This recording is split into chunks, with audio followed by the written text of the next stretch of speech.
এই যে আপনাকেই বলছে চোখ খোলেন। জি। লুকিয়ে লুকিয়ে মেয়েদের ছবি তুলছেন না? আপনি নিজের হাতে চেক করে দেখুন আমি আপনার ছবি তুলেছি কিনা।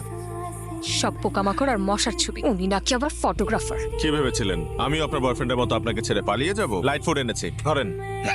আপনি আগুন ছাড়া সিগারেট খাচ্ছেন কেন? আমার কাছে লাইটার আছে। সরি, সিগারেটটা তো আমার ছিল, চাটা ছিল আপনার। যারা সিগারেট খায় তার প্রত্যেকে একটা কুঙ্গা।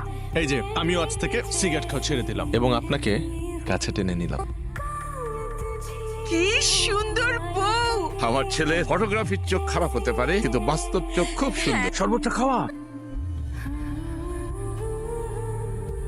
বিয়ে করে এসছো না, খালি হাতে যাওয়া যাবে না। আমি তো খালি হাতে ঢুকছি না, ওকে সাথে নিয়ে ঢুকছে। টাকা না দিলে ঢুকতে দিব না। আমার কাছে 2000 নাই, 400 আছে। ওই যে 2000 টাকা। আচ্ছা তো বের করেন। এখন না বুঝতে পারছি জানেন, আপনি কারো হালকা খাবারের কথা বলে চা আর বিড়ি নিয়ে আসছিলেন। না না, আমি কিন্তু আপনার জন্য ভারী খাবারই আনতে গিয়েছিলাম। বিস্কুট, দাড়ি পাল্লায় মাপলে 4 থেকে একটু হলেও তো ভারী হবে। যা শালা কি